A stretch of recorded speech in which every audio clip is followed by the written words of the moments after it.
समझ में ही नहीं आ रहा भाई कुछ। मतलब एम्बापे का तो पता है ऐसा है कि मतलब पर हम इंसानों की समझ से परे है। मतलब एम्बापे का ऐसा लगता है कि हर सीजन आता है, हर समय ट्रांसफर विंडो में हमारे मुंह में एक बार दे के फिर बाहर निकाल लेता है। मतलब ये कुछ हिसाब ही नहीं है, कोई मतलब ही नहीं है। लेकिन ठीक है, आज के एपिसोड में बहुत सारी चीज़ों पे बात करने वाले हैं और उसमें से 2 मैच रिव्यूज भी होने वाले हैं।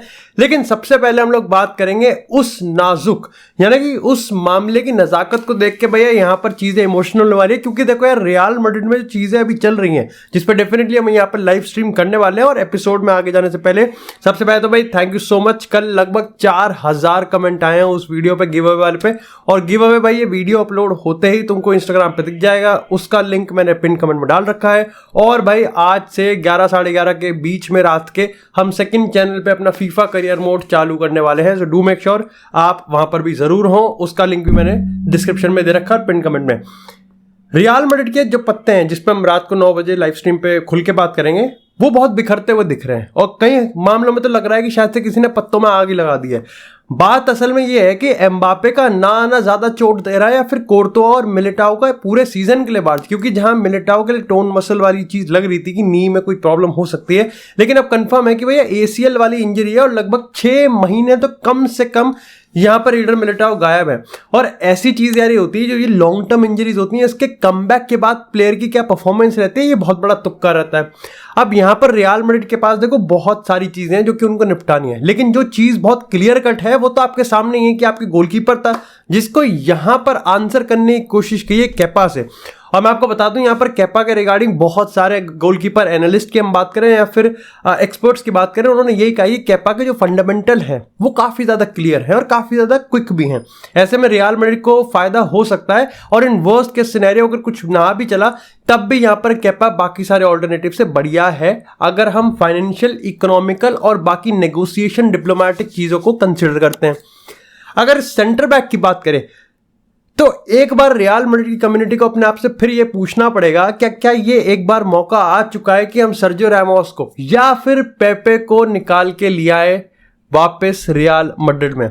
अब देखो पेपे की अगर हम बात करते हैं तो पेपे लगभग 40 इयर्स के हो चुके हैं, तो यहाँ पर जो चांसेस है वो स्लिम है। लेकिन अगर हम पेपे के प्रोफेशनल करियर की बात करें, भाई अभी भी वही गुंडागर्दी करता है, भाई अभी भी किसी का भी औजार काट सकता है पिच पे कभी भी। लेकिन अगर बात करें हम सर्जियो रैमोस की, जो कि बहुत रियलिस्टिक लगता है, बीइंग 37 इयर्स ऑफ एज, यहां पर सर्जियो रैमोस फ्री एजेंट है। अगेन कोई नेगोशिएशन की प्रॉब्लम नहीं होने की, अगेन हमारा हीरो है, हमारा कैप्टन है, एल कैपिटानो, यहाँ पर तो पैसों की भी ज्यादा दिक्कत नहीं होने की।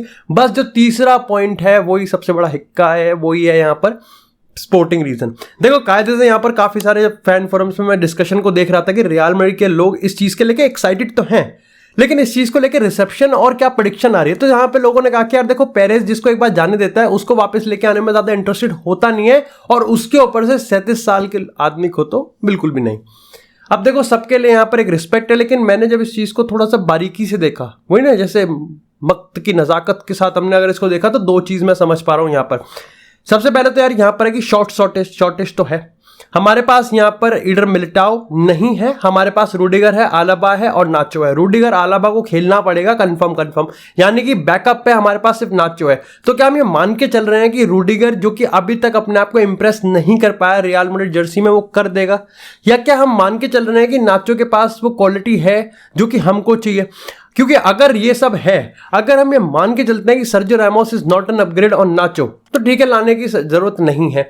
भाई मेरे को तो लगता है कि एक लास्ट डांस तो बनता है, कुछ दिक्कत ही नहीं है भाई, लीडरशिप क्वालिटी है, हर एक चीज है। एंड भाई लाइक कभी कभार तो आई थिंक वो होते हैं ना ड्रास्टिक सिचुएशन में आपको ड्रास्टिक सोल्यूशन निकालने पड़ते हैं। I think this is for once in a while, बहुत रेयर सिचुएशन होती है जब ऐसी चीजें होती हैं। यहाँ पर मेरे को लगता है कि रैमोस को लेकर आने में कोई दिक्कत की बात नहीं है, क्योंकि अगेन आप यहाँ पर खर्चा करोगे, कोई फायदा नहीं है, सबको पता चल गया, सब मार्केट में आपको लपेटने के लिए पूरा तैयार है। खैर इसी के साथ यार बात करते हैं अब थोड़ी सी बड़ी बहू की। बड़ी बहू तो मैं बस साफ कर दूंगा, लेकिन बड़ी बहू पर बात करने से पहले भाई अगर तुम में से काफी सारे लोग जो कि फुटबॉल जर्सीज के लिए दीवाने हैं, उनको बेस्ट जर्सी चाहिए बेस्ट अफोर्डेबल प्राइसेस पे, तो भाई रेड कार्ड जर्सी तुम यहाँ पर डेफिनेटली विजिट कर सकते हो। भाई मैंने भी अपनी जितनी भी जर्सीज मंगवाई हैं इस सीजन की वो रेड कार्ड जर्सी से मंगवाई है, और मैं कह सकता हूँ कि यार देखो एब्सोल्युटली अमेजिंग, इस प्राइस रेंज में काफ़ी ज़्यादा सही है। अच्छी चीज़ यहाँ पर ये कि यार आपको हर एक चीज़ का सोल्यूशन यहाँ पर एक ही जगह मिल जाता है। नई जर्सी चाहिए वो आपको मिल जाएगा,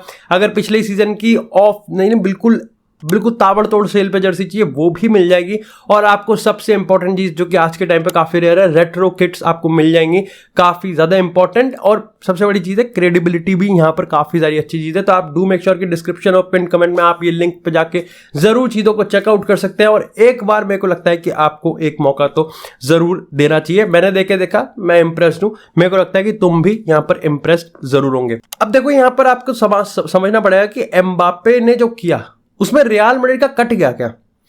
देखो पार्शियली कट गया। अब देखो इसके मैं काउंटर और वैसे आर्ग्यूमेंट काउंटर आर्ग्यूमेंट तुमको बताऊंगा, तभी तो देख रहे हो तुम। देखो यहां पर सबसे पहला आर्ग्यूमेंट तो ये आया कट गया क्योंकि आया ही नहीं, तो उसका काउंटर ये आएगा कि रियल मैड्रिड एक्सपेक्ट भी नहीं कर रही थी। फिर दूसरी जगह यहां पर बताया जाएगा कि भाई रियल मैड्रिड का दूसरे सीजन यहां पर काट दिया गया क्योंकि अल्टीमेटली एम्बापे नहीं आया, एम्बापे ने लास्ट मोमेंट पर डिच कर दिया। तो इसका काउंटर भी है कि through out the summer transfer window 0 से लेके आखिर तक हर बार अगर कोई चीज थी तो वो इंटरमीडिएरीज में हो रही थी, और उसमें भी हमेशा ये बताया गया कि रियल मैड्रिड एम्बापे के लिए तभी आएगी जब यहां पर पब्लिक स्टेटमेंट आएगा एम्बापे की तरफ से, या फिर कुछ पब्लिक मूव आएगा, या फिर कुछ भी था। टेबल पे तो कभी नहीं था। और यहां पर एक चीज ये बताई गई कि रियल मैड्रिड का पत्ता बिल्कुल ही कट चुका है क्योंकि किलियन एम्बापे अब पीएसजी के साथ कॉन्ट्रैक्ट रिन्यू कर रहे हैं। तो देखो मामला अगर हम बात करें तो कोर प्रिंसिपल तो यही है कि पत्ता नहीं कटा है, क्योंकि असल में अभी भी बात वही है कि 2024 में जो ये कॉन्ट्रैक्ट नया रिन्यू करेगा उसमें कॉन्ट्रैक्ट होगा 2025 तक, लेकिन 2024 में एक सेल ऑन क्लॉज लगा दिया जाएगा कि भाई इस फी पे हम जाने देंगे। अब इस पे बात करेंगे क्योंकि ये भी बहुत टेढ़ी चीज है। तुमको क्या लगता है बड़ी बहू का, अगर हम इसके माँ बाप की बात करें, पीएसजी की बात करें, ये क्या दूध से धुले हैं? ये तो उससे धुले हैं। तो अब यहां पर अगर हम बात करें कि मामला डगमगाया हुआ कहां है, देखो कटा इसलिए है क्योंकि आपने, तुम आयरनी देखो, हैरी केन को साइन जब कर लिया बायर्न ने, उसके 24 घंटे के बाद भाई चले गए वहां पर। तो आपको समझ में आ रहा है, कि आपने बहुत बड़े बड़े स्ट्राइकर्स को जाने दिया इसकी वजह से। क्यों कटा है वो? इसलिए क्योंकि अब आप ये कह रहे हो कि एम्बापे 2024 में आएगा, यानी कि एक सीजन आपका चला गया बेंजेमा के अब बलबूते पे। अब बेंजेमा नहीं है, अब कोई भी नहीं है। सो अब आपके पास ये वाला सीजन तो आपने सेक्रीफाइस कर दिया, और उसकी क्या गारंटी है कि 2024 में एम्बापे आएगा? वो अगर आप बिल्कुल आंख बंद करके भरोसा कर रहे हो तो 2021, 2022 और 2023 ये 3 साल आपने इसका मतलब बिताया ही नहीं है दुनिया में, आप किसी और दुनिया में थे।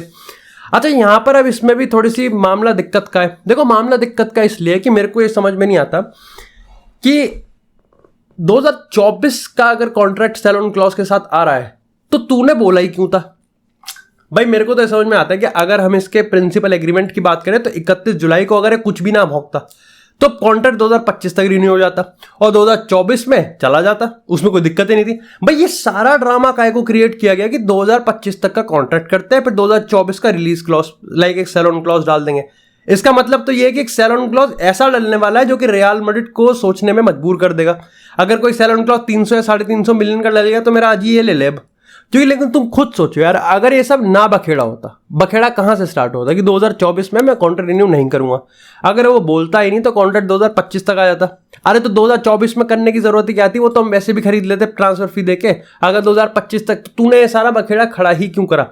अब इसका काउंटर किया जाता है यहां पर, अगर आप फ्रेंच मीडिया जो कि एकदम से वक्त बदल गया, जज्बात बदल गए, जो पलट गए वो कि भैया ऐसा मामला था कि किलियन एम्बापे ने अब भरोसा करने लग गया, तो किलियन एम्बापे अब लॉन्ग टर्म कॉन्ट्रैक्ट का सोच रहा है। यानी कि नेमार को जाने दे रहे हैं, वेराटी को निकाल रहे हैं और साइनिंग्स कर रहे हैं ये एम्बापे को। बढ़िया। अगर नेमार जैसा प्लेयर, जो मेरे लिए तो एम्बापे से काफी ऊपर है, अगर नेमार का जाना और आना इसके रुकने पे डिपेंड है, अगर ये लेजिट कंट्रोल कर रहा है तो ऐसा प्लेयर मैड्रिड में नहीं आना चाहिए। मेरे को कभी भी पसंद नहीं आएगा। आई थिंक कोई भी रियल मैड्रिड का फैन एक्सपेक्ट नहीं करेगा अगर ये being a real Madrid player ये कह देता है कि टोनी क्रूस और लूका मॉड्रिच को अब एक्सटेंड नहीं करेंगे। तो मेरे को लगता है कि ये मामला बिल्कुल सेट है। पावर देनी है, मुबारक हो आपको आपका प्लेयर। हमें ना चाहिए, हम देख लेंगे अपना हिसाब, हमें अपना देख लेंगे, हमें जब देखना होगा। साथ ही यहाँ पर अगर ऐसा ही है तो ठीक है। देखो 300 350 मिलियन तो देंगे नहीं, 150-200 का भी कोई मतलब नहीं बनता। बाकी भाई कोई और क्लब देख ले, मैं तो हमेशा से कहता हूँ। अब वही वाली बात है कि पीएसजी और एम्बापे का रिलेशनशिप इतना नीचे गिर चुका है कि मेरे को लगा कि यार ये ठीक ही नहीं होगा, क्योंकि अल्टीमेटली यही बात है कि एम्बापे को खरीदेगा कौन, रियल मैड्रिड के अलावा कोई ना खरीदने का बिल्कुल भी। खैर इसी के साथ यार बात करते हैं अब थोड़ी सी यहाँ पर नेमार की। तो भाई Neymar junior is on his way to Al Hilal, ये ऑलमोस्ट कंफर्म हो चुका है। और रेलेवो की रिपोर्ट की बात करें तो 99% बार्सिलोना का कट चुका है। कट गया है कि यहाँ पर बार्सिलोना ने नेमार का काट दिया है, वो मेरे को समझ में नहीं आता, क्योंकि यहाँ पर नेमार ने एक इंस्टाग्राम पे पोस्ट लाइक करी थी जिसमें बताया गया था कि भाई नेमार के पर्सनल एग्रीमेंट पूरी तरीके से ठीक थे बार्सिलोना के साथ, और नेमार लास्ट मोमेंट तक ये वेट करता रहा, ये पुश करता रहा कि भाई बार्सिलोना का मेरा मूव हो जाए। लेकिन ये हो इसलिए नहीं पाया क्योंकि बार्सिलोना ने जो एक डिमांड रखी थी वो थी कि भाई उसको अपना कॉन्ट्रैक्ट टर्मिनेट करना पड़ेगा। अब ये एक बहुत ऑब्वियस सी चीज है कि ये तो होना ही था। देखो मैंने तुमको बताया था कि बार्सिलोना किसी भी मतलब से पैसा दे ही नहीं सकती, और अगर आप देखोगे कि डबल डिजिट में क्या पैसा दिया है सऊदी अरब, 90 मिलियन दिए हैं, जो कि बोनस को मिला के 120 मिलियन जाएंगे, और उसके ऊपर से नेमार को 2 साल का कॉन्ट्रैक्ट दिए गए 200 मिलियन यूरोस का वर्थ इट का। मतलब ही नहीं है कि यहां पर बार्सिलोना कंपीट कर सके, और यही बात है एमएलएस का भी, वो भी कंपीट नहीं कर पाते। ऐसे में यहां पर नेमार और पीएसजी जिनको दोनों को अपना अपना फायदा निकालना था, वो यहीं पर ही निकल पाया कि भाई सऊदी ने पैसा भी दे दिया जो कि नेमार को भी मिल गया और पीएसजी को मिल गया। मतलब पीएसजी के रिगार्डिंग मेरे को अभी भी याद है कि 1 साल पहले 45 मिलियन में मान रहे थे वो। अगर मैनचेस्टर सिटी, चेल्सी ऐसे टीम अगर 45 मिलियन भी देते नेमार को निकाल लेते, यहां पर 90 मिलियन दिए और 120 उसमें से बोनस डाल दिए। ठीक है यार, मतलब मैं तो काफी एक्साइटेड हूँ सही बताऊं तो। अगर इस पूरे वो भाई नेमार वर्सेस रोनाल्डो देखने को मिलेगा, नेमार वर्सेस बेंजेमा देखने को मिलेगा, नेमार वर्सेस फर्मिनो, और अल हिलाल जो कि भाई इतनी ज्यादा ताबड़तोड़ टीम लग रही थी, उसमें आप नेमार को डाल दोगे तो खत्म ही हो जाऊंगा मैं। और इससे यार सऊदी को फायदा ही होगा भाई, उनको कुछ नहीं फर्क पड़ता कि 90 इन्होंने ले लिए, उनके हिसाब से 300 मिलियन जो इन्होंने पूरे प्रोजेक्ट में डाले हैं, ये तो उनके हिसाब से 2 दिन के अंदर एक अल हिलाल वर्सेस अल नसर का मैच और करवाना है, काम खत्म। मैच एंटरटेनिंग था, मेरे को 3-4 पॉइंट यहाँ पर काफी बढ़िया लगे, उस पर बात करते हैं। सबसे पहले तो मेरे को ये लगा कि मॉरिशियो पोचेटिनो स्टेबिलिटी लेके आएगा। कल दिख गया कि जहाज में स्थिरता आ रही है। स्टर्लिंग बहुत बढ़िया खेला। अगेन स्टर्लिंग में जो आईक्यू है, स्टर्लिंग में जो चीज है वो मजा आ गया। स्टर्लिंग रीस जेम्स का लिंकअप, मतलब ताबड़तोड़ भाई, कोई जवाब नहीं है लिवरपूल के पास। तीसरी चीज है कि भाई जैक्सन की बात करें स्ट्राइकर की, अच्छा लग रहा है, प्रॉमिसिंग दिख रहा है, प्रॉमिसिंग है, रॉ है, लेकिन नर्चर हो जाएगा। और सही बताऊं तो ऐसा प्लेयर जिस मैनेजर के अंडर खेल रहा है वो और भी ज्यादा अच्छी चीज है। उसके बाद एंजो फर्नांडिस अगेन बढ़िया जस्टिफाई करता है अपने रोल को, बढ़िया जस्टिफाई करता है अपनी हाइप को, आप ज्यादा स्पेस नहीं दे सकते and it's all good, look good. Thiago Silva again भाई, थियागो सिल्वा तो प्राइसलेस है भाई, वाइन की तरह, वो मतलब वाइन, मजा आ जाता है। साथ ही अगर हम लिवरपूल के साइड की बात करें, भाई मैकएलिस्टर एज ए नंबर 6 खेल रहा था, लेकिन उसके ऊपर से यहाँ पर जो कंपेंसेट किया जा रहा था वो किया जा रहा था ट्रेंट को, आप यहाँ पर नंबर्स उस पे लेके आ रहे हो, डबल पिवट में लेके आ रहे हो। साथ ही यहाँ पर अगर हम लिवरपूल की बात करें, शोबोस्लाय मेरे को काफी सही लगा। मोहम्मद साला एज यूजुअल, आप किसी को भी लेके आओ, आप यहाँ पे इलोन मस्क को ले आओ, आप यहाँ पर मार्क जुकरबर्ग को ले आओ, कुछ नहीं फर्क पड़ता। अल्टीमेटली इट इज मोहम्मद साला जो कि आपको दिखेगा पिच पे लिवरपूल के लिए कुछ करता हुआ, और वो हमेशा रहने वाला है। मोहम्मद साला इज द बेस्ट थिंग जो कि लिवरपूल के साथ पिछले 10 साल में हुई है, और वो चीज बनी रहनी चाहिए। लिवरपूल के साइड अगर मैं बताऊं तो सही में लगता है कि भाई नंबर 6 की कमी है, क्योंकि अल्टीमेटली आपको वो तो खैर वहां पे भी लगता है। मैकएलिस्टर यहां पर काम सही कर रहा था, लेकिन उनको जरूरत थी, उनको बिल्कुल जरूरत थी। वैन डाइक एट टाइम्स थका हुआ लग रहा था। असल में बात यहां पर यह है कि लिवरपूल को जो नैरो वाला गेम स्टाइल है वो काम कर जाएगा, लेकिन लिवरपूल बहुत ड्रॉप ऑफ कर गई, आउट ऑफ पोजीशन लिवरपूल बहुत पैसिव थी, डुअल्स नहीं जीत पा रही थी। और यहां पर वही वाली बात है कि गेम ऐसा लग रहा था कि चेल्सी को ज़्यादा चाहिए, लिवरपूल को कम चाहिए। और लास्ट मोमेंट पे मेरे को लगता है कि वही वाली चीज़ है ना कि मॉरिशियो पोचेटिनो बहुत कुछ डिमांड नहीं कर सकता, लेकिन एक छोटे से हिस्से में उसके दिमाग में भी ये होगा यार 3 पॉइंट्स अपने थे और रह गए। इसी के साथ यार बात करते हैं थोड़ी सी बार्सिलोना के मैच के रिव्यू की। भाई क्या कर रहा है जाबी, लेकिन यार मैच बहुत बेकार क्वालिटी का हुआ यार, क्योंकि यार मतलब गेटाफे ने जो भी करा मेरे को ठीक लगा, लेकिन यार आप वो पेनल्टी, मतलब आपके पास वीआर है फिर भी आप उसको हैंड दे रहे हो, ये हैंड कैसे हो सकता है, ये हैंड का कोई मतलब नहीं बनता। उसके बाद रफीनिया की मैं बात करूं, भाई एक बंदा जो कि गेम को समझ पा रहा था, एक बंदा जो कि गेम को कभी भी सर के बल पलट सकता था, वो बेट हो गया। भाई उसको बेट कर दिया, मतलब ललचाया और भाई ने सही में ही मुक्का मार दिया सर पे देके, तो वो तो बेकार चीज हो गई। पेड्री की पोजीशन बहुत गलत थी, मेरे को लगा कि पहले हाफ में साला पेड्री, जो बंदा सबसे ज्यादा बॉल देखना चाहिए वो बॉल ही नहीं देख पा रहा, वो गेम में इंक्लूड ही नहीं कर पा रहा। उस टाइप की टैक्टिक्स को तो भैया दूर से ही प्रणाम है। फ्रैंकी डियोंग, आप चाहे उसको मिडफील्डर में खिला दो, आप चाहे उसको एज अ सेंटर बैक खिला दो, वो काम करता है। जावी के जो सब्स्टिट्यूशन थे, वो जो सेकंड हाफ में चीजों गेम उसने संभाला है, वो बहुत ज्यादा प्यारा लग रहा था, बहुत ज्यादा सही लग रहा था। अगेन गिटाफे की मैं तारीफ ही करूंगा, लेकिन एट द सेम टाइम मैं गाली भी दूंगा कि किस्मत भी खराब है, मतलब खराब है बार्सिलोना की, लेकिन अल्टीमेटली बहुत पुअर रेफरी था, बहुत ज्यादा मतलब अथॉरिटी थी ही नहीं बिल्कुल भी गेम पे। और यहां पर मैं एक चीज और कहना चाहूंगा कि भाई लेवेंडोव्स्की का तो थोड़ा देखना पड़ेगा भाई तुम्हें, क्योंकि लेवेंडोव्स्की का मेरे को लगता है पिछले सीजन के एंड के अगर हम कुछ टाइम की बात करें, इस सीजन में भी मतलब बहुत ही कम इंक्लूजन है, मतलब बहुत ऑफ द पेस लग रहा है। एंड अगेन मैं वही कहूंगा कि थोड़ा पेशेंस रखते हैं, थोड़ा एकदम से जजमेंटल नहीं होते हैं, लेकिन अल्टीमेटली मेरे को लगता है कि भाई लेवेंडोव्स्की पे तो अब डिस्कशन होने चाहिए। और क्योंकि आने वाले भाई, ये तो तुम्हारा कुछ मतलब कोई एक्सक्यूज ही नहीं बनेगा ना इस बार, इस सीजन तो यहाँ पर चैंपियन लीग में तो भाई तुमको देखना पड़ेगा कि क्या मामला बनेगा। और ऐसे में लेवेंडोव्स्की ऑलरेडी भाई वीकेस्ट लिंक बनता हुआ दिख रहा है तुम्हें। अगेन पहला सीजन है, ड्रॉ है, आई नो 2 पॉइंट्स यहाँ पर ड्रॉप हो गए हैं, लेकिन वही मैं कहूंगा कि यहाँ पर अब तो दिक्कत ही दिक्कत है।